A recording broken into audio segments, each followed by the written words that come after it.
नमस्कार, मैं शिव कुमार बोयत स्वागत करता हूं आपका ज्ञान सागर क्लासेस अनूपगढ़ में। आज अपने विज्ञान विषय को स्टार्ट करेंगे। तो सबसे पहले विज्ञान के बारे में अपने जानने का प्रयास करेंगे कि विज्ञान वास्तव में है क्या। तो सबसे पहले अपने विज्ञान को इंग्लिश में क्या कहते हैं, विज्ञान का बिल्कुल बेसिक जानने का प्रयास करेंगे ताकि आपको पता चले कि अपने को विज्ञान के अंदर पढ़ना क्या क्या है। तो सबसे पहले विज्ञान क्या है, विज्ञान की मुख्य ब्रांच क्या है, उसके बारे में अपने पहले अध्ययन करेंगे। तो चलते हैं अपने करते हैं बात। तो सबसे पहले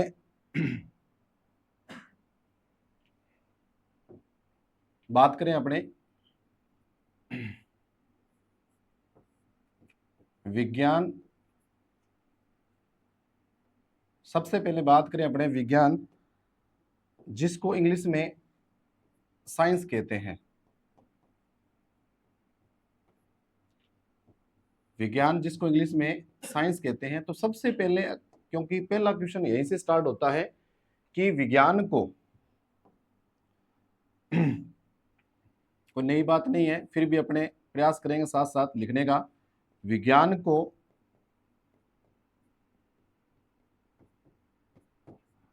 अंग्रेजी में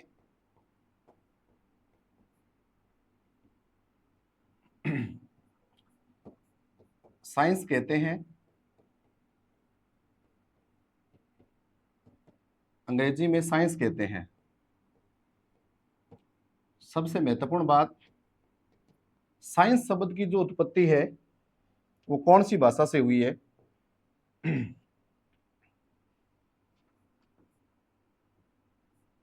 दूसरी बात सबसे महत्वपूर्ण, साइंस शब्द की उत्पत्ति, जो साइंस जो शब्द है इंग्लिश का, साइंस शब्द की उत्पत्ति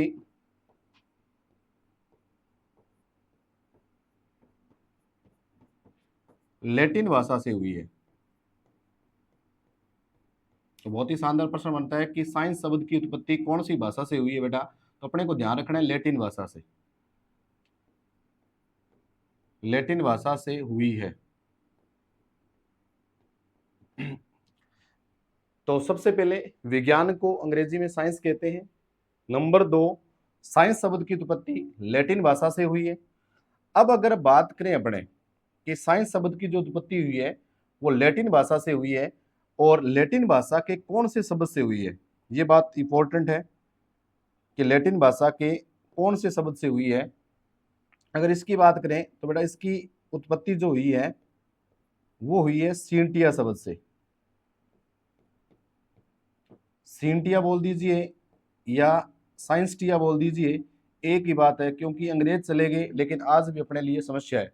जैसे कई बार अपने बोलते हैं JOHN, जोहन लिखते हैं, कई जोन लिखते हैं, कई जान भी लिखते हैं। तो अलग अलग वर्जन है, बोलने का स्टाइल होता है अलग अलग प्रकार से। तो उसी प्रकार से बेटा ध्यान रखना है अपने को, साइंस शब्द की उत्पत्ति लैटिन भाषा से हुई है, और लैटिन भाषा के कौन से शब्द से हुई है बेटा, सींटिया शब्द से। किससे हुई है, सींटिया शब्द से, या जिसको साइंसटिया बोल सकते हैं। अगर इसका अर्थ कोई पूछे कि सींटिया शब्द का मीन क्या होता है, अर्थ क्या होता है, तो इसका अर्थ होता है टू नाउ। इसका अर्थ होता है टू नाउ, मतलब टू नाउ का मतलब होता है जानना बेटा। क्या होता है, जानना, या अपने क्या कह सकते हैं इसको, ज्ञान प्राप्त करना, ज्ञान प्राप्त करना। अब ज्ञान भी कौन सा प्राप्त करना, यहां ज्ञान की भी बात करेंगे बेटा, तो ज्ञान भी कौन सा होगा, विशेष ज्ञान की बात करता है। ये कौन से ज्ञान की बात करता है, विशेष ज्ञान की बात करता है, विशेष ज्ञान की। एक बार फिर अपने बात करें, विज्ञान को अंग्रेजी में बेटा साइंस कहते हैं। साइंस शब्द की उत्पत्ति लैटिन भाषा से हुई है। लैटिन भाषा के सींटिया शब्द से साइंस शब्द की उत्पत्ति मानते हैं। और सींटिया शब्द जो है या साइंसटिया जो शब्द है उसका अर्थ क्या होता है बेटा, टू नाउ, यानी जानना या ज्ञान प्राप्त करना। और ज्ञान भी कौन सा, कौन से ज्ञान की बात करते हैं, विशेष ज्ञान की बात करते हैं। तो साइंस के अंदर बेटा अपने को ध्यान ये रखना है कि साइंस के अंदर जो ज्ञान की बात करेंगे वो विशेष ज्ञान से है।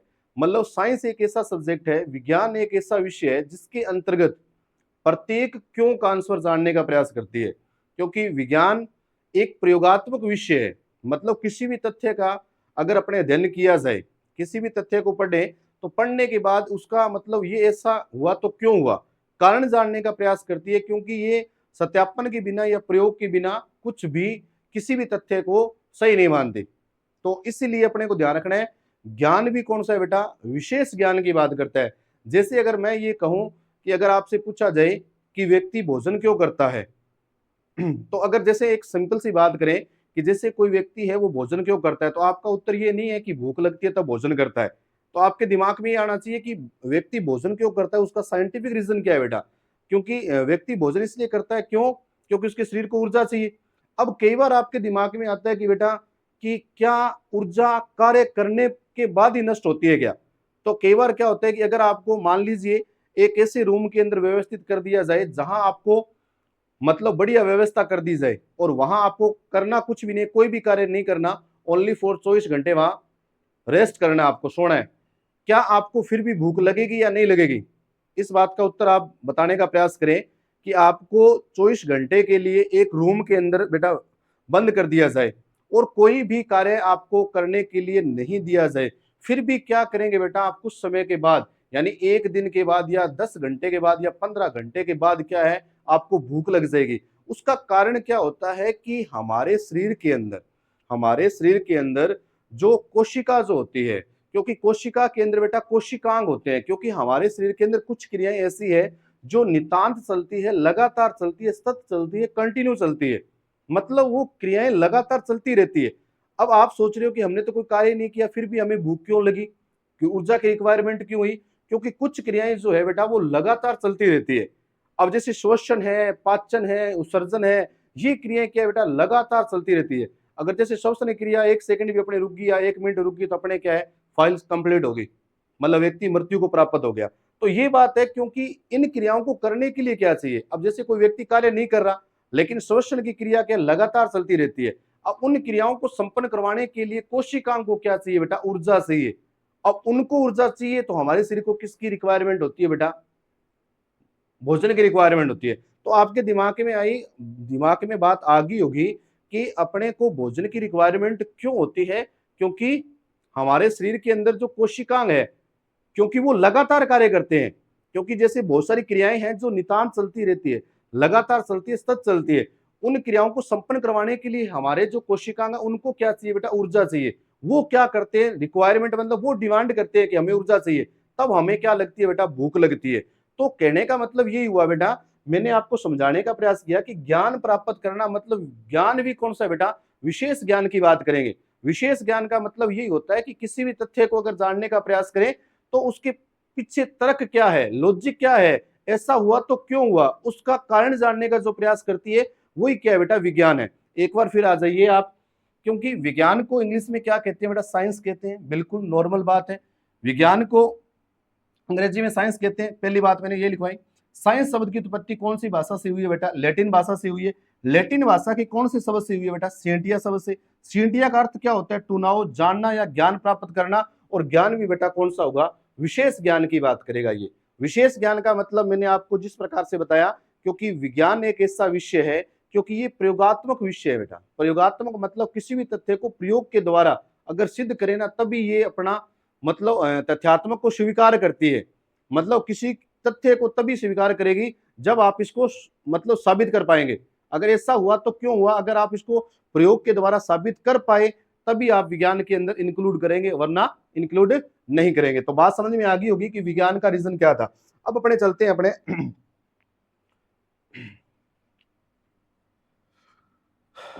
अब बात करें बेटा, क्योंकि जो एनसीईआरटी के अंदर जो मान्य एक बुक होती है एनसीईआरटी, तो आरबीसी के अंदर आपको पता है थोड़ी बहुत करेक्शन मिल सकती है, थोड़ी बहुत गलतियां हो सकती है। देखो बुक में गलती तो बहुत कम है, लेकिन फिर भी क्या है कि एनसीईआरटी के अंदर जो भी डाटा है, क्योंकि कंपटीशन के अंदर जो भी डाटा जो माना गया है, जो सुफिशिएंट जो डाटा जो है बेटा वो एनसीईआरटी का ही माना जाता है। अगर कहीं कोई समस्या भी आती है तो अपने उस पर रिट भी लगा सकते हैं बेटा। तो एनसीईआरटी के अंदर बेटा एक शानदार परिभाषा दी गई है, उसी परिभाषा पे चर्चा करता हुआ मैं आगे अपने कॉन्सेप्ट को बढ़ाऊंगा। तो अपने बात करते हैं बेटा, एनसीईआरटी के अंदर एक विज्ञान की एक अच्छी सी परिभाषा दे रखी है, उसी की मैं बात कर रहा हूं बेटा। तो उसके अंदर क्या कुछ साइंस को प्रदर्शित किया गया, क्या कुछ डिफाइन किया गया है, उसकी बात कर रहा हूं मैं। तो उसके अंदर लिखा हुआ बेटा, प्रकृति द्वारा, शब्दों पे गौर करेंगे आप, प्रकृति द्वारा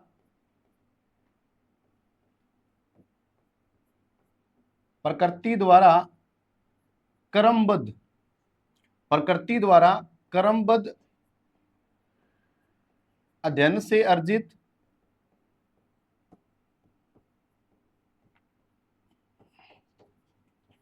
प्रकृति द्वारा क्रमबद्ध अध्ययन से अर्जित एवं प्रयोगों द्वारा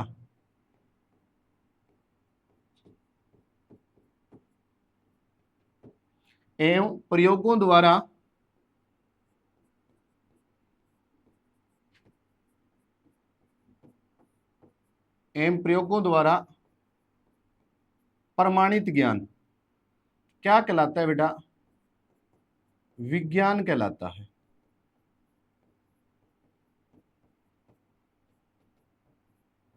अब एनसीईआरटी के अंदर जो शब्द दे रखे हैं, जो शब्दावली दे रखी है, उसी शब्दों को मैंने यहाँ लिखने का प्रयास किया है और समझने का प्रयास करेंगे बेटा। देखो मैंने क्या लिखा है, प्रकृति द्वारा क्रमबद्ध, शब्द है बेटा क्रमबद्ध, कंटिन्यूटी, लगातार, सतत अध्ययन से अर्जित, अर्जित का मतलब है जो ज्ञान अपने प्राप्त कर रहे हैं। अर्जित वही होता है जो वातावरण से अपने प्राप्त करते हैं, शिक्षा के माध्यम से जो प्राप्त करते हैं, और प्रयोगों द्वारा प्रमाणित ज्ञान। तो देखो इसके अंदर सबसे महत्वपूर्ण बात क्या है कि विज्ञान के अंदर सबसे महत्वपूर्ण बात है क्रमबद्धता। सबसे महत्वपूर्ण बात क्या है? क्रमबद्धता। और जो भी ज्ञान आप, अर्जित का मतलब है कि जो भी ज्ञान आप प्राप्त कर रहे हो, समझने वाली बात है बेटा कि इस परिभाषा के अंदर क्या कुछ ज्ञान नहीं थे, क्या कुछ कहना चाह रहे हैं। तो इसने क्या कहा है कि प्रकृति द्वारा क्रमबद्ध अध्ययन से अर्जित एवं प्रयोगों द्वारा प्रमाणित ज्ञान, कि प्रकृति के द्वारा जो भी आपको ज्ञान मिल रहा है, जो भी ज्ञान आप अर्जित कर रहे हो, अगर उसको प्रयोगों के द्वारा अगर कोई सिद्ध करके बता रही है ना कि ऐसा हुआ, तो क्यों? क्योंकि प्रयोग के द्वारा अगर सिद्ध करके बता रही है, प्रयोगों के द्वारा उसका सत्यापन जो विषय कर रही है, वही क्या है बेटा? विज्ञान है। तो इसी बात की अपने बात कर रहे थे बेटा, क्योंकि प्रकृति द्वारा क्रमबद्ध अध्ययन से अर्जित एवं प्रयोगों द्वारा प्रमाणित ज्ञान, मतलब कोई भी तथ्य है अगर उसको प्रयोग के द्वारा, अगर प्रयोग के द्वारा अगर सिद्ध करके बता रही है, तो वो क्या है बेटा? विज्ञान है। तो बात समझ में आ गई होगी आपको, आशा करता हूं इस बात के कि आपको ये बात समझ में आ गई होगी। फिर इसके अंदर एक कॉन्सेप्ट आता है कि विज्ञान के पक्ष कितने होते हैं। दूसरी बात महत्वपूर्ण की करें तो बेटा इसके अंदर बात करते हैं अपने विज्ञान के पक्ष।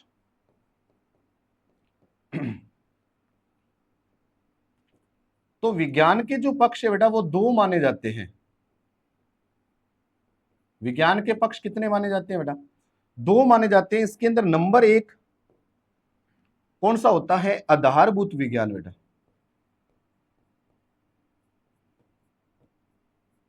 आधारभूत विज्ञान।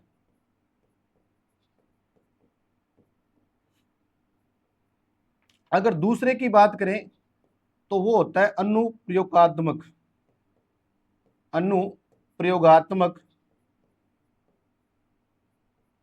विज्ञान।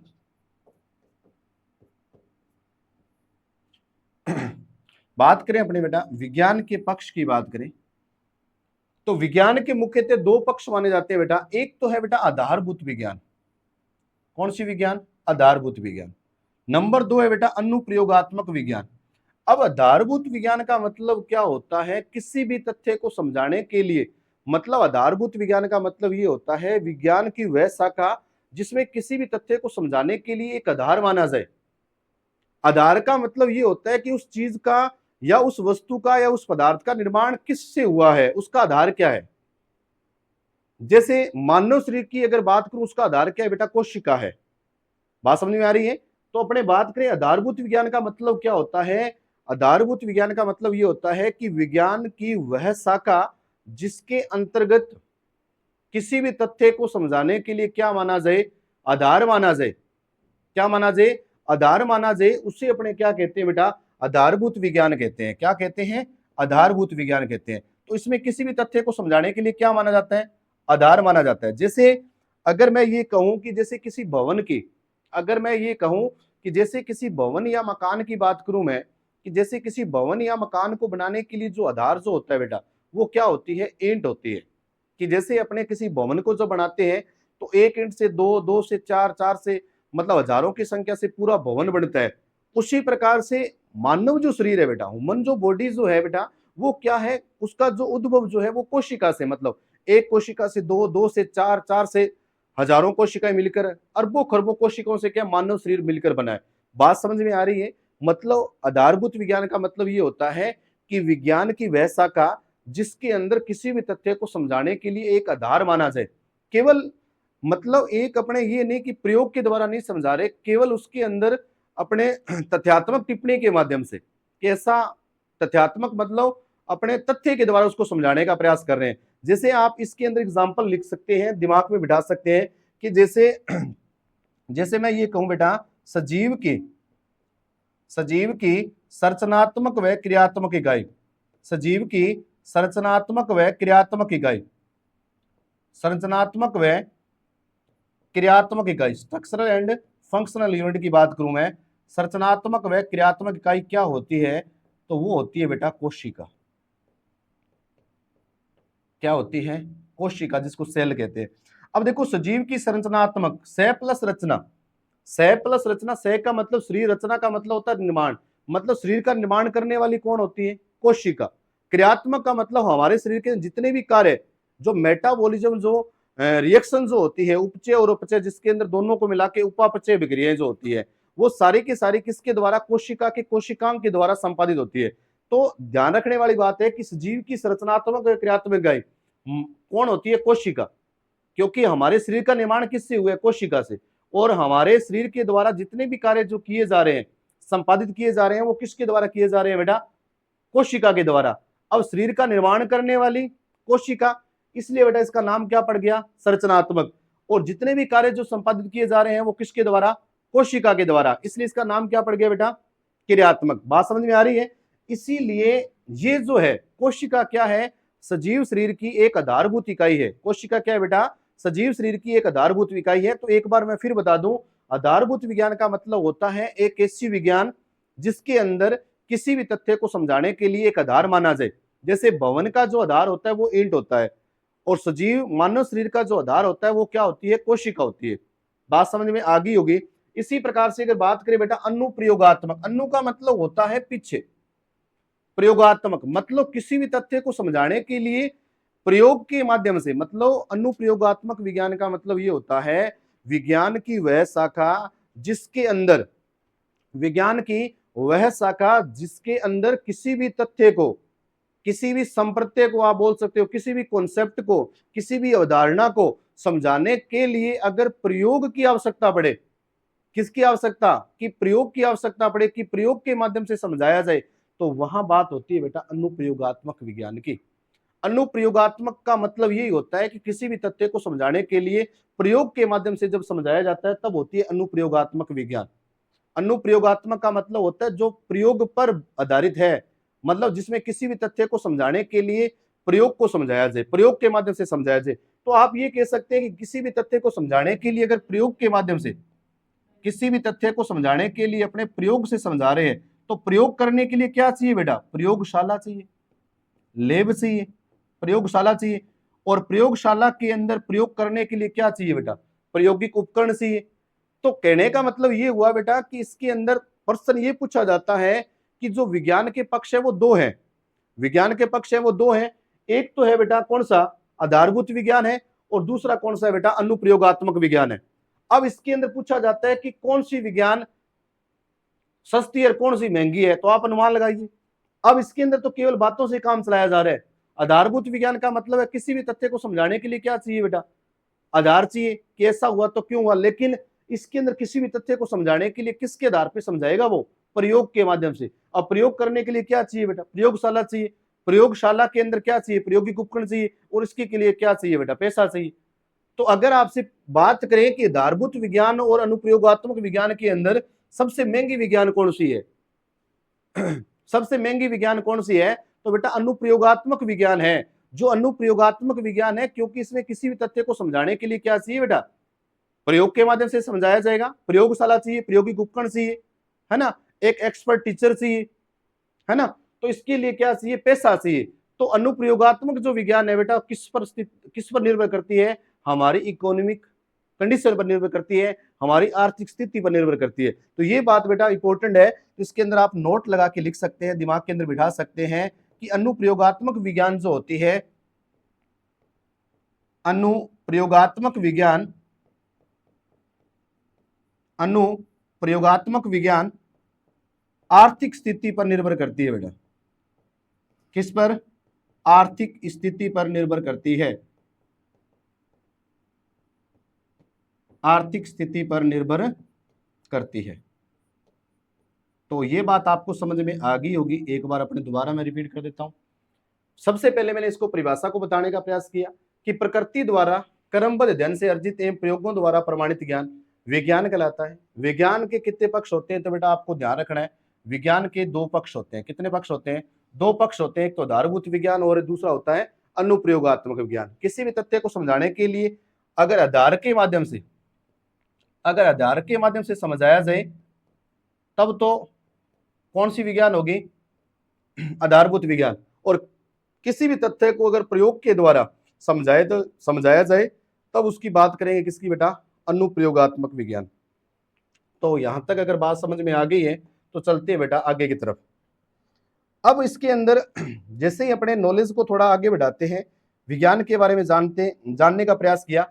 अब इसके अंदर बेटा दो शब्द है जिनका अपने बार बार शब्दों का क्या करते हैं? उपयोग करते हैं, लेकिन वास्तव में अपने को ये पता ही नहीं है कि शब्द है क्या, इसका अर्थ क्या है। तो अपने जानने का प्रयास करते हैं। तो पहली क्लास का मेरा उद्देश्य आपको यही है कि आपको कम से कम आपकी एक अप्रोच सेट हो जाए, आपकी इतनी सूझ विकसित हो जाए अपने, मतलब किसी भी विषय को पढ़ने से पहले आपके मन मस्तिष्क के अंदर एक कॉन्सेप्ट बैठ जाए कि अपने को इसमें किसमें क्या पढ़ना है और कैसे पढ़ना है। तो सबसे पहले किसी भी, देखो अपने ये कहते हैं कि जैसे किसी भवन बनाना है तो सबसे पहले नींव भरना जरूरी है।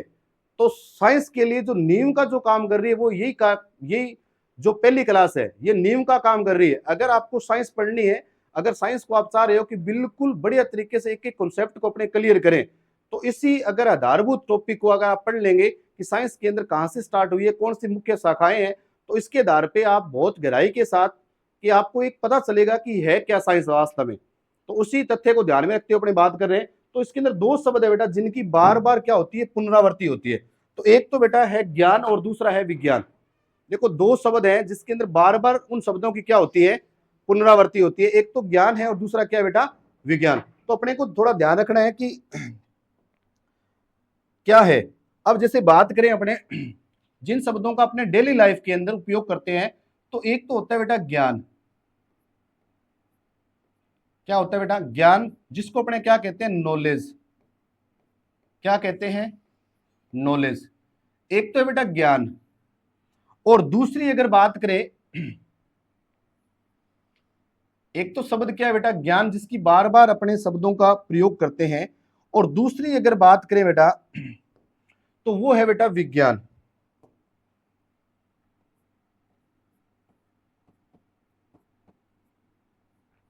जिसको इंग्लिश में साइंस कहते हैं। अब इनका डेली लाइफ के अंदर अपने उपयोग करते हैं इन शब्दों का, लेकिन इसका अर्थ क्या है तो अपने समझने का प्रयास करते हैं बेटा। ज्ञान का मतलब क्या होता है बेटा? ज्ञान का मतलब होता है सत्य का अनुभव। ज्ञान का मतलब क्या होता है बेटा? सत्य का अनुभव। सत्य का अनुभव। एक बार अर्थ समझने का प्रयास करें। और विज्ञान का मतलब होता है बेटा सत्य की खोज।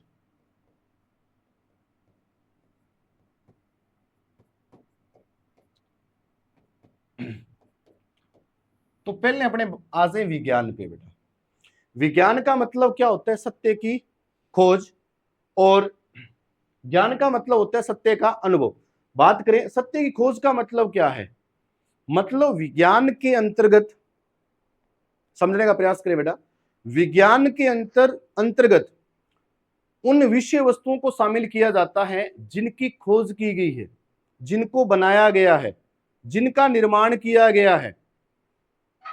ठीक है, बात समझ में आई? मतलब विज्ञान का मतलब क्या होता है बेटा? सत्य की खोज।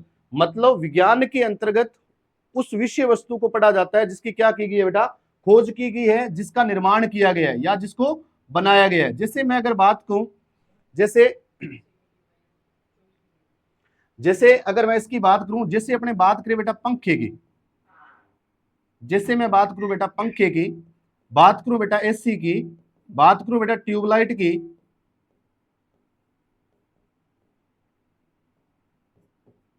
बात करूं बेटा एलईडी बल्ब की, अब जितने भी मैंने आपके सामने एग्जाम्पल लिखे हैं समझने का प्रयास करें। सत्य की खोज का मतलब है विज्ञान के अंतर्गत उन्हीं विषय वस्तु को अपने शामिल करते हैं जिसकी क्या की गई बेटा, खोज की गई है, जिसका निर्माण किया गया है, जिसको बनाया गया है। अब आप सोचो कि मैंने जितना एग्जाम्पल लिखा है, जैसे पंखा है, एसी है, एयर कंडीशनर जिसको बोलते हैं, ट्यूबलाइट है, एलईडी है जिसका नाम होता है light emitting diode, light emitting diode, प्रकाश उत्सर्जक डायोड, एलईडी का पूरा नाम होता है, ध्यान रखिए इस बात के। और सीएफएल जिसको बोलते हो आप, संहति प्रदीप्त लैंप, कई बार क्या है अपने ऐसे शब्द अपने नाम घरों में यूज करते हैं लेकिन इनका अपने फुल नेम पता नहीं होता, तो ये बेटा जानने की बातें हैं।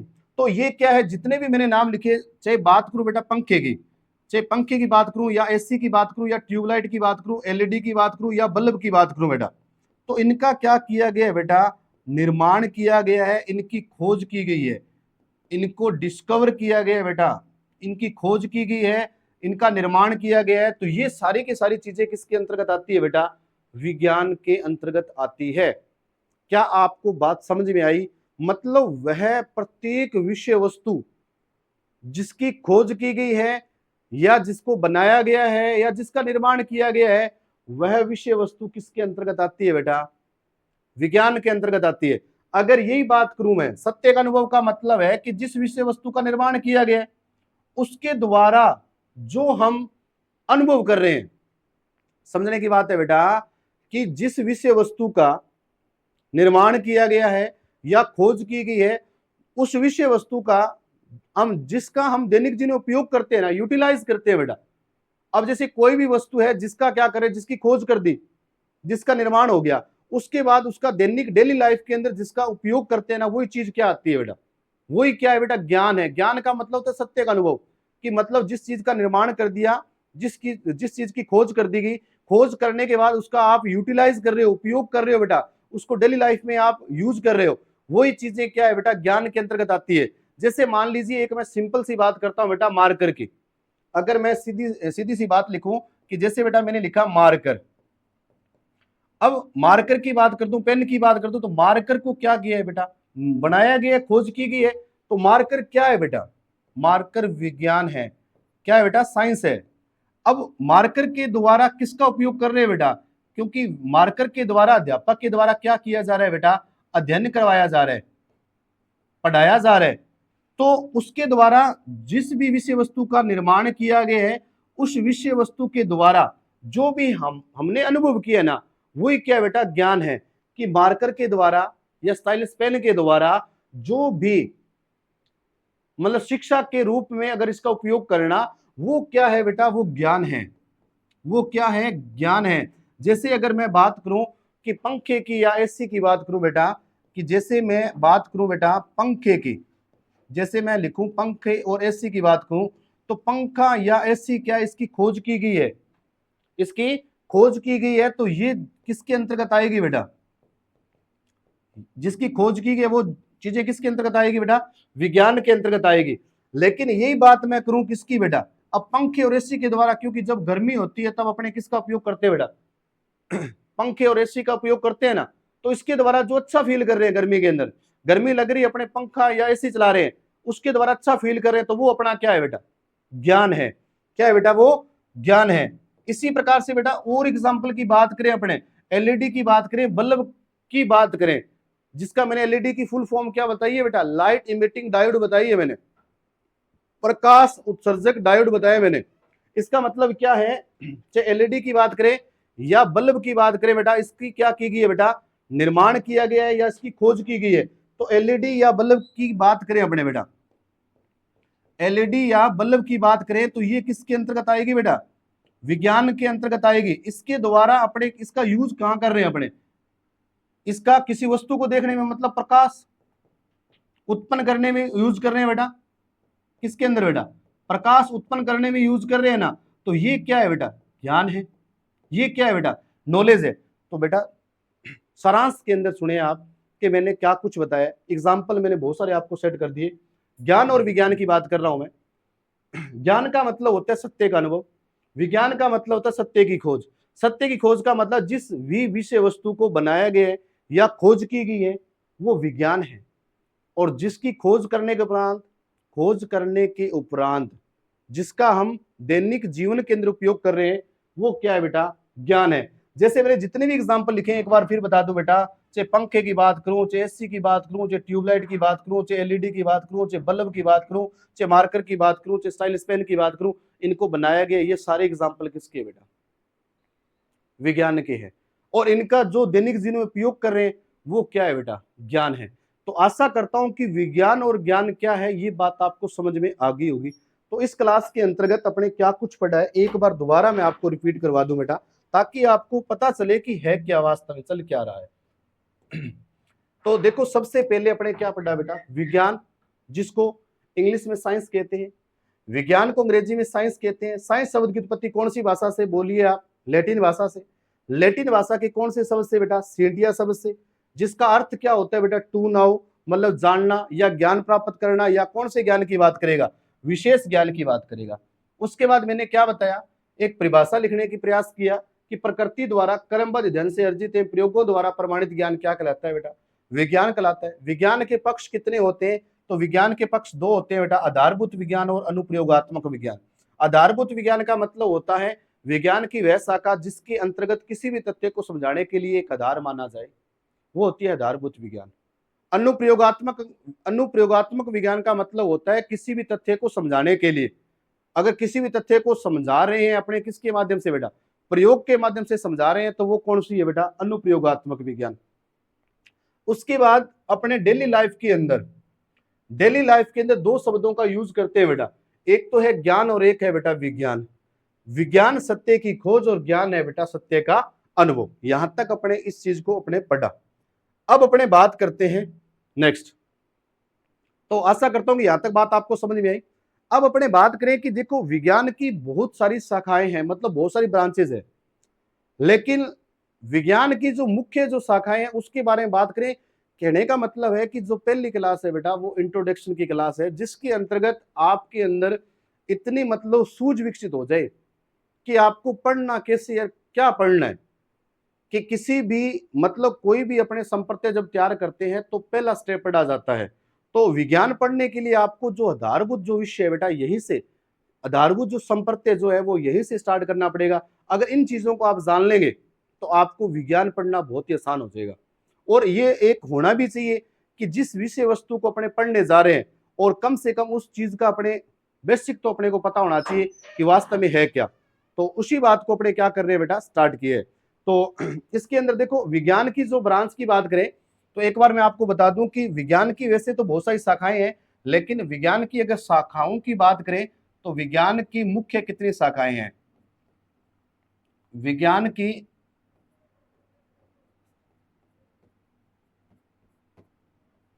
शाखाएं, तो बेटा इसके अंदर ध्यान रखना है कि विज्ञान की मुख्य जो शाखाएं है बेटा वो तीन है। कितनी है बेटा, तीन है।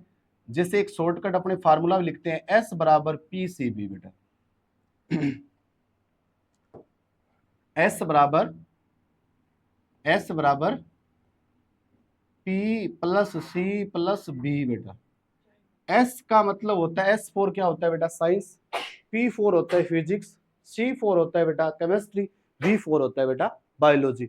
अगर ये चीजें अगर आपको आएगी, पहले अगर अच्छी तरह से नॉलेज होगा तभी आप क्या ट्रिक का भी यूज कर सकते हैं। मैं आपको बहुत सारे ऐसे ट्रिक बताने वाला हूं जिसके माध्यम से आप अपनी अप्रोच और भी बेहतर कर सकते हो। क्योंकि जब चीजें आपको गहराई से आएगी तब अगर आपको किसी भी कॉन्सेप्ट के बारे में डेप्थ में पता होगा तो आप ट्रिक से भी उनको सेट कर सकते हो, ताकि आप उसमें विवेदन कर सके। विवेदन का मतलब है उसके अंदर आप वर्गीकृत कर सके कि इसका उत्तर क्या होगा। कई बार बहुत सारी समस्या आती है कि उसके अंदर अपने को बाहर निकालना हो, ऑप्शन को किस प्रकार से निकालेंगे, सारी चीजों को अपने जानने का प्रयास करेंगे, लेकिन क्रमबद्धता जरूरी है, जैसे मैंने परिभाषा के अंदर लिखवाया था। तो विज्ञान की शाखाएं कितनी है बेटा, तो अपने नाम जानने का प्रयास करेंगे। विज्ञान की मुख्यतः तीन प्रकार की शाखाएं हैं, जैसे मैंने आपको पहले बता दिया, एस फोर, एस बराबर पी सी बी। एस का मतलब है साइंस, पी का मतलब है बेटा फिजिक्स, सी का मतलब है केमिस्ट्री और बी का मतलब है बेटा बायोलॉजी। अब विज्ञान की शाखाओं के अंदर तीन, तो पहली शाखा का नाम क्या है बेटा, अपने को ध्यान रखना है बेटा। पहली शाखा का जो नाम है बेटा वो है बेटा कौन सी, तो जैसे अपने नाम लिख रखा है उसी हिसाब से अपने बात करते हैं। तो पहली शाखा को इंग्लिश में कहते हैं बेटा फिजिक्स। क्या कहते हैं बेटा? फिजिक्स, जिसको हिंदी में बोलते हैं बेटा भौतिक विज्ञान। देखो विज्ञान की बहुत सारी शाखाएं हैं, एक बार फिर बता दूं बेटा, विज्ञान की मुख्य शाखाओं की बात कर रहा हूं मैं, मेन ब्रांच की बात कर रहा हूं। तो पहली शाखा का नाम क्या है बेटा? भौतिक विज्ञान, या गलती से कई बार आप ये भी नाम पढ़ लेते हो शॉर्ट के अंदर, भौतिकी। क्या पढ़ लेते हो बेटा? भौतिकी। दूसरी जो शाखा का नाम है बेटा वो है बेटा केमिस्ट्री। क्या है बेटा? केमिस्ट्री, जिसको अपने क्या कहते हैं बेटा? रसायन विज्ञान। क्या कहते हैं बेटा? रसायन विज्ञान। और तीसरी शाखा जिसका नाम है बेटा, इंग्लिश में बोलते हैं बायोलॉजी। क्या बोलते हैं बेटा? बायोलॉजी। कौन सी लॉजी? बायोलॉजी, जिसको हिंदी में बोलते हैं बेटा जीव विज्ञान। तो विज्ञान की मुख्य 3 शाखाएं हैं, और नेक्स्ट वीडियो के अंदर, नेक्स्ट क्लास के अंदर बेटा इन्हीं शाखाओं के बारे में, मेन ब्रांच के अंदर, मेन ब्रांच के बारे में अपने पढ़ने का प्रयास करेंगे कि फिजिक्स के अंतर्गत अपने क्या पढ़ेंगे, केमिस्ट्री के अंतर्गत क्या पढ़ेंगे, और बायोलॉजी के अंतर्गत क्या पढ़ेंगे। तो बेटा पहली क्लास के अंदर अभी देखो 1-2 क्लास जो है स्टार्टिंग के अंदर वो बेसिक क्लासेज है, जिसके अंतर्गत अपने को ये ध्यान रखना है कि अपने को साइंस को कैसे पढ़ना है, कि वास्तव में साइंस है क्या। क्योंकि साइंस एक जादू है बेटा, अगर सही तरीके से किसी भी विषय को पढ़ा जाए, अगर किसी भी विषय को अगर रुचि के साथ, मतलब इंटरेस्ट के साथ, एक रुचिकर या अवधान के साथ पढ़ा जाए, तो किसी भी विषय को रुचिकर बनाया जा सकता है। वो अपने आप के ऊपर निर्भर करता है कि आप किस प्रकार से अध्ययन करते हो। तो अपने थोड़ा ध्यान रखना है। तो सेकेंड क्लास के अंदर अपने बात करेंगे बेटा किसकी? विज्ञान की शाखाओं की, जिसके बारे में अपने टिप्पणी करेंगे बेटा पूरी विस्तार से चर्चा। तो आज के लिए बस इतना ही। जय हिंद, जय भारत।